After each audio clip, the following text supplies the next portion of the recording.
Hello,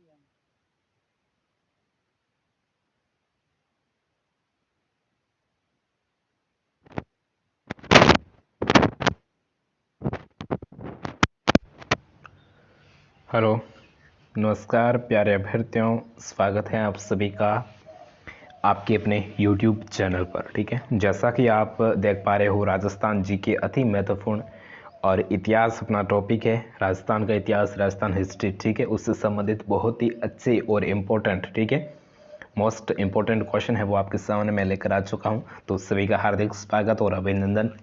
सभी प्रतियोगी परीक्षाओं है तो इम्पोर्टेंट क्लास है, तो इस क्लास को आप एंड तक अच्छे से, मतलब शुरू से लेकर एंड तक अच्छे से वॉच करना है। और क्लास को लाइक नहीं किया है तो प्लीज़ यार लाइक कर दो। ठीक है, तो बढ़ते हैं क्वेश्चन की तरफ। ठीक है,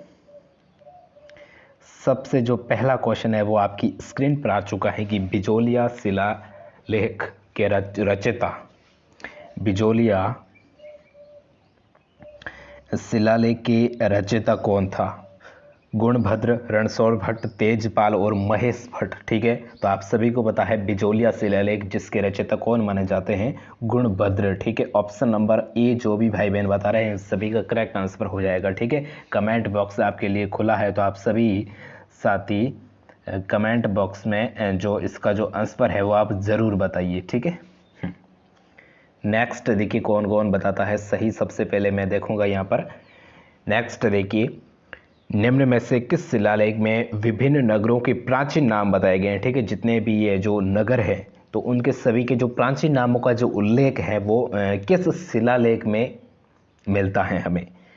चिरवे का शिलालेख, श्रृंगी का शिलालेख, बिजोलिया शिलालेख, या फिर इन सभी में? ठीक है, तो इसका जो हमारा जो करेक्ट आंसर वही है कि गुणभद्र द्वारा रचित जो बिजोलिया शिलालेख है ना, इसमें जितने भी ये प्राचीन नगर है ना, ठीक है, उन सभी के जो मतलब प्राचीन नाम, ठीक है, वो हमें देखने को मिलते हैं। प्राचीन नाम कहो या फिर उपनाम कहो। ठीक है, नेक्स्ट देखिए, इसका तो सी हो जाएगा। ठीक है, नेक्स्ट देखिए, अकबर की चित्तौड़ विजय के बाद मेवाड़ में कौन से मुगल सिक्के चलने लगे? ठीक है, अकबर ने जब चित्तौड़ में विजय प्राप्त कर दी तो मेवाड़ के क्षेत्र में, मेवाड़ में मुगलों के कौन से सिक्के हैं वो चलने लगे थे? उस सिक्कों का नाम क्या था? द्रम, एलची, रूपक और दिनार। ठीक है, तो इसका जो मेरे लाडलो जो करेक्ट आंसर हो जाता है तो वो हो जाता है एलची। ठीक है, ऑप्शन नंबर बी है जो अपना यहाँ पर करेक्ट आंसर होता है। जो भी भाई बहन ऑप्शन नंबर बी बता रहे हैं या फिर बताने की सोच रहे हैं तो बिल्कुल आप सही है। ठीक है, हाँ, नेक्स्ट देखिए 4 नंबर सवाल है, डीगला, बिलाड़ी, सूत्र, त्रिशूलिया और बिड़किया सिक्के किस रियासत में प्रचलित थे? ठीक है, कितने सिक्कों के नाम आपको बताए गए हैं? 1 2 3 4 नाम है। ठीक है, एक तो है डींगला, और एक बिलाड़ी, और एक है त्रिशूलिया, और एक है बिड़किया। ठीक है, बिड़किया, ये जो सिक्के हैं वो किस रियासत में प्रचलित थे? ठीक है, सलूम्बर के ठिकाने में, जैसलमेर में, बांसवाड़ा में, या फिर उदयपुर रियासत में? ठीक है, तो ये जो मेरे लाड जो सिक्के थे तो वो उदयपुर रियासत में प्रचलित थे। ठीक है, ऑप्शन नंबर डी है जो अपना यहाँ पर करेक्ट आंसर हो जाता है। ठीक है, इसी प्रकार नेक्स्ट देखिए, हाँ, नेक्स्ट देखिए, इसका आंसर आप सभी को बताना है कि भीलों के सामाजिक जीवन पर प्रकाश डालने वाला शिलालेख कौन सा है? ठीक है, भीलों की सामाजिक जीवन पर सबसे ज़्यादा जो प्रकाश डालने वाला शिलालेख कौन सा है? ठीक है, हाँ, भील है जो सबसे ज़्यादा किस शिलालेख से मतलब प्रभावित होते हैं? ठीक है, उनके लिए हाँ, तो इसका जो करेक्ट आंसर होगा तो वो होगा अपना ऑप्शन नंबर ए है जो करेक्ट आंसर है, यानी श्रृंगी ऋषि का शिलालेख। ठीक है, श्रृंगी ऋषि का शिलालेख जिसमें भीलों की सामाजिक जीवन का वर्णन हमें देखने को मिलता है। ठीक है, ऑप्शन नंबर ए है जो करेक्ट आंसर है। ठीक है, नेक्स्ट देखिए, इसी प्रकार क्या कह रहा है कि गदिया, गदिया और फदिया, ठीक है, इत्यादि ये जो सिक्कों का जो संबंध है वो किस रियासत से है? ठीक है, 2 सिक्कों के नाम है अब आपके सामने बताए गए हैं, गदिया और फदिया। ये 2 सिक्के हैं, उसका जो संबंध है वो किस रियासत से है? तो बताओ मेरे लाडलो। रियासत 4 आपके सामने है, जोधपुर, जयपुर, उदयपुर और सिरोही। ठीक है, तो इसका जो मेरे लाडलो जो करेक्ट आंसर होगा तो पहले एक बार बता लो। ठीक है, आप सभी बताओ। ठीक है, हाँ, बाद में मैं बताता हूँ। हाँ, ठीक है, सोच लिया मन में इसका क्या होगा। तो अब मैं इसका बिल्कुल आप जो सही सोच रहे हैं, यानी ऑप्शन नंबर ए है जो अपना यहाँ पर करेक्ट आंसर हो जाता है, जोधपुर। ठीक है, जोधपुर रियासत के जो सिखों के नाम है गदिया और फदिया। ठीक है, ऑप्शन नंबर ए है जो अपना यहाँ पर करेक्ट आंसर हो जाता है। ठीक है, नेक्स्ट देखिए, हाँ अगला सवाल क्या कह रहा है कि निम्न में से कौन सी ख्यात राजस्थानी भाषा से संबंधित सशक्त विस्तृत एवं लोकप्रिय ख्यात मानी जाती है। ठीक है, कौन सी जो ख्यात है वो राजस्थान भाषा की सबसे बड़ी सशक्ति और विस्तृत है और लोकप्रिय, यानी उसको प्रसिद्धि प्राप्त है। ठीक है, और विस्तृत भी है, तो वो कौन सी ख्यात मानी जाती है?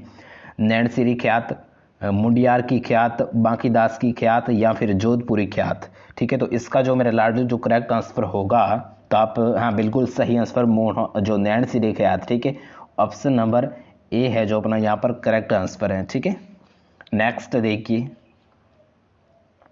ट्रेवल इन वेस्टर्न इंडिया पुस्तक के लेखक कौन थे? ठीक है, ट्रेवल इन वेस्टर्न इंडिया, इस पुस्तक के लेखक कौन है? टेस्टिटोरी, मेनन, कर्नल टॉड, या फिर मेक मॉसन। ठीक है, तो इसका जो करेक्ट आंसर होगा तो वो होगा कर्नल टॉड। ठीक है, कर्नल टॉड के द्वारा ये जो पुस्तक है वो लिखी गई है। पुस्तक का नाम क्या है? Travel in western India, western India. ठीक है, नेक्स्ट देखिए, क्वेश्चन नंबर 9 की तरफ हम आगे बढ़ते हैं कि उदयपुर राज्य के इतिहास का विस्तृत अध्ययन करने के लिए निम्न में से आप कौन सा ग्रंथ पढ़ेंगे? ठीक है, क्वेश्चन घुमाया गया है, लेकिन अपन को क्वेश्चन के साथ घूमना नहीं है। ये मतलब सिंपली ये कहना क्या चाह रहा है? ये कहना चाह रहा है कि किस ग्रंथ में हमें राजस्थान के जो उदयपुर जिला है ना, उदयपुर रियासत, उसका जो हमें वर्णन देखने को मिलता है। ठीक है, अगर आप उदयपुर का जो इतिहास पढ़ने जाओगे तो किस ग्रंथ को पढ़ोगे? ठीक है, तो ये बता रहा है। तो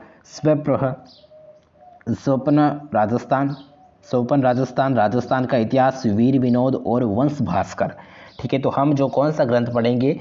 हम उदयपुर का अगर इतिहास हम पढ़ना चाहते हैं तो। ठीक है, तो उदयपुर के इतिहास के लिए हम पढ़ना पड़ेगा वीर विनोद। ठीक है, वीर विनोद जिसमें उदयपुर राज्य का सभी का वर्णन है वो हमें देखने को मिलता है। ठीक है, तो ऑप्शन नंबर सी है जो अपना यहाँ पर करेक्ट आंसर हो जाता है। ठीक है, नेक्स्ट देखिए, राजस्थान में स्थापत्य कला का सर्वाधिक विकास किसके शासनकाल में हुआ? आप सभी को पता है स्थापत्य कला। ठीक है, स्थापत्य कला का जनक किसे कहते हैं? तो आप सभी को पता है। हाँ बिल्कुल, एक बार सभी इसका आंसर है आपको कमेंट में बताना है कि स्थापत्य जो कला का जो विकास है वो राजस्थान में सर्वाधिक विकास है वो राजस्थान के किस शासनकाल में हुआ? जसवंत सिंह, हमीर देव, महाराणा कुंभा और अमर सिंह। तो बिल्कुल सही आप बता रहे हैं, ऑप्शन नंबर सी है जो अपना यहाँ पर करेक्ट आंसर हो जाता है, महाराणा कुंभा के शासनकाल में। ठीक है, हाँ नेक्स्ट देखिए, किसके अनुसार मेवाड़ की स्वतंत्रता का मुख्य कारण भौगोलिक व प्राकृतिक स्थिति है? ठीक है, किसके अनुसार मेवाड़ की स्वतंत्रता का मुख्य कारण भौगोलिक व प्राकृतिक स्थिति है? अकबर, बदायूनी, ये मतलब ये जो कौन कहता है? ठीक है, अकबर कहता है, बदायूनी, अबुल फजल और अमीर खुसरो।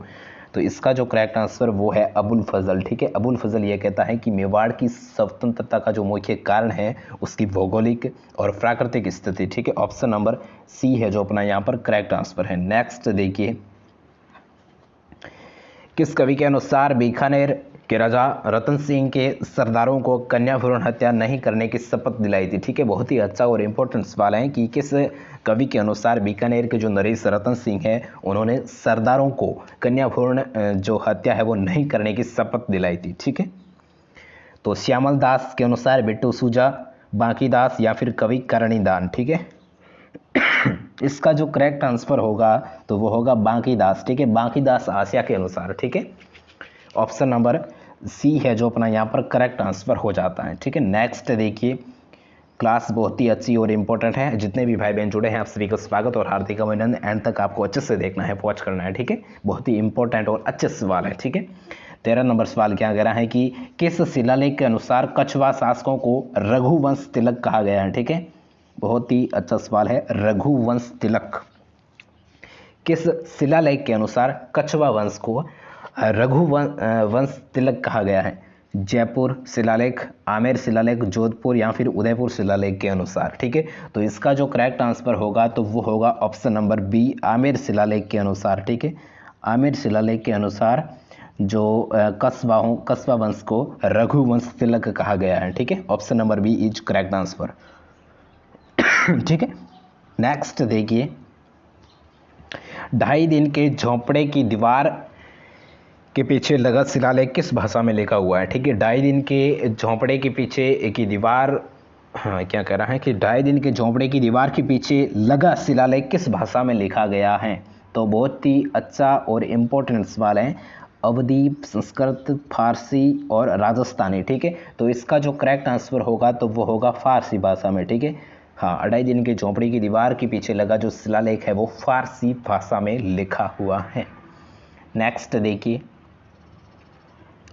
हाँ,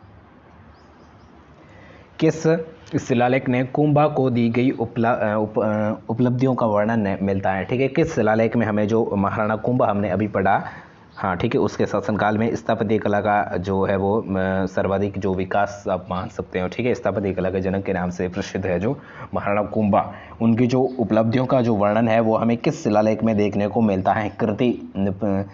कृति स्तंभ परिस्थिति में, रणकपुर परिस्थिति में, आमेर शिलालेख में या फिर श्रृंगी शिलालेख में। ठीक है, तो इसका जो हमें करेक्ट आंसर देखने को मिलता है तो वो ऑप्शन नंबर ए, कृति स्तंभ परिस्थिति में। ठीक है, कुंभा के द्वारा जितनी भी जो पुस्तकें रचित हुई, जिसकी उसकी जो भी उपलब्धियां हासिल की गई थी, उसका जो वर्णन है वो हमें देखने को मिलता है। ठीक है, किस स्तंभ में, कृति स्तंभ परिस्थिति में, किस परिस्थिति, ठीक है, शिलालेख परिस्थिति एक ही बात है। ठीक है, नेक्स्ट देखिए, गुमानसाई सिक्के किस रियासत में प्रचलित थे। बहुत ही अच्छा और इम्पोर्टेंट सवाल है, अमूमन एग्जाम्स में पूछा गया है और पूछा भी जा सकता है। ठीक है, गुमानसाई जो सिक्के है वो किस रियासत में प्रचलित थे, तो वो थे कोटा की रियासत में प्रचलित। ठीक है, option number A is correct answer. ठीक है, नेक्स्ट देखिए, हाँ, धौलपुर रियासत में सिक्के प्रचलित थे। ठीक है, धौलपुर रियासत में सिक्के प्रचलित थे, कौन से, मतलब कैसे सिक्के। ठीक है, उदयशाही, रामशाही, तमसाशाही और पद्मशाही। ठीक है, ये जो सिक्कों के प्रकार है। ठीक है, धौलपुर रियासत में प्रचलित सिक्के थे, तो धौलपुर रियासत में कौन से सिक्के प्रचलित थे, तो ये थे तमसाशाही। ठीक है, option number C is correct answer. ठीक है, नेक्स्ट देखिए, किसने मुनौत नैणसी को राजपुताने का अबुल फजल कहा है। ठीक है, राजपुताने का अबुल फजल किसे कहा जाता है, मुनौत नैणसी को। ठीक है, तो ये किसने कहा है, तो ये किसने कहा है, हाँ, तो ये कहा है मुंशी देव प्रसाद ने। ठीक है, मुंशी देव प्रसाद ने क्या कहा है कि भाई राजपुताने का जो अबुल फजल है वो किसे कहते हैं, मुनौत नैणसी को कहा जाता है। ठीक है, मुनौत नैणसी को राजपुताने का अबुल फजल कहा है, ये किसने कहा है, मुंशी देव प्रसाद ने। ठीक है, option number A is correct answer. बहुत ही अच्छा और इम्पोर्टेंट सवाल था। ठीक है, ये ठीक है, हाँ, आप चाहो तो स्क्रीनशॉट ले भी सकते हो और आपको पीडीएफ में मैं प्रोवाइड करा दूंगा। ठीक है, पीडीएफ मिलेगी हमारे टेलीग्राम चैनल पे, लिंक इन डिस्क्रिप्शन। ठीक है, जल्दी से जाओ और ज्वाइन कर लेना। ठीक है, बाद में क्लास पूरी होने के बाद में। ठीक है, नेक्स्ट देखिए, राजवल्लभ के लेखक हैं। ठीक है, राजवल्लभ के लेखक हैं, तो राजवल्लभ के जो लेखक है तो कौन है, तो मंडन। ठीक है, Mandan, option number C is correct answer. ठीक है, नेक्स्ट देखिए, पंडित गौरीशंकर हीराचंद ओझा का जो संबंध है वो किस जिले से है। ठीक है, बहुत ही अच्छा और इम्पोर्टेंट सवाल है। पंडित गौरीशंकर हीराचंद ओझा, जीएस ओझा के नाम से हम उसे जानते हैं, तो उसका जो संबंध है वो किस जिले से है, जालोर, सिरोही, पाली और जयपुर। जल्दी से बताओ इसका आंसर। ठीक है, हाँ, मैं देखता हूँ कौन कौन इसका आंसर है वो करेक्ट बताते हैं। ठीक है, तो बिल्कुल करेक्ट आंसर आ रहा है, बिल्कुल सिरोही जिले से ये बिलोंग करते थे। ठीक है, ऑप्शन नंबर सी है जो अपना यहाँ पर correct, option number C Sirohi B में है। ठीक है, सॉरी, ऑप्शन नंबर बी है जो अपना यहाँ पर करेक्ट आंसर है। ठीक है, सिरोही, बिल्कुल। नेक्स्ट देखिए, हाँ, आपके लिए क्वेश्चन आ चुका है, दिस क्वेश्चन फॉर यू। ठीक है, आपके लिए बना है खासकर, इसका आंसर भी आपको ही बताना है। ठीक है, कि चित्तौड़ के निकट स्थित मानसरोवर झील के तट पर कौन सा शिलालेख प्राप्त हुआ। बहुत ही अच्छा और इम्पोर्टेंट सवाल है, आप सभी को इसका आंसर बताना है। क्या कह रहा है, एक बार फिर से सुन लीजिए, कि चित्तौड़ के निकट स्थित मानसरोवर जो झील है ना, उसके तट यानी उसके किनारे पर कौन सा शिलालेख प्राप्त हुआ? गढ़ियाले शिलालेख यानी गढ़ियालों का शिलालेख, मानमोरी का शिलालेख, चिरवे का शिलालेख या फिर श्रृंगी का शिलालेख। ठीक है, इसका आंसर आपको बताना है कमेंट बॉक्स में। और ये थी आज की अपनी क्लास। इसी के साथ अपनी क्लास को हम समाप्त करते हैं। आई होप कि आपको अच्छी जो ज़रूर लगी होगी। अगर ज़रा सा भी अच्छी लगी है, कुछ सीखने को मिला है, तो चैनल को कर दो सब्सक्राइब और वीडियो को कर दो लाइक। ठीक है, मिलते हैं हम नेक्स्ट क्लास में और इसका आंसर आप बताइएगा। ठीक है, thank you so much for watching this class.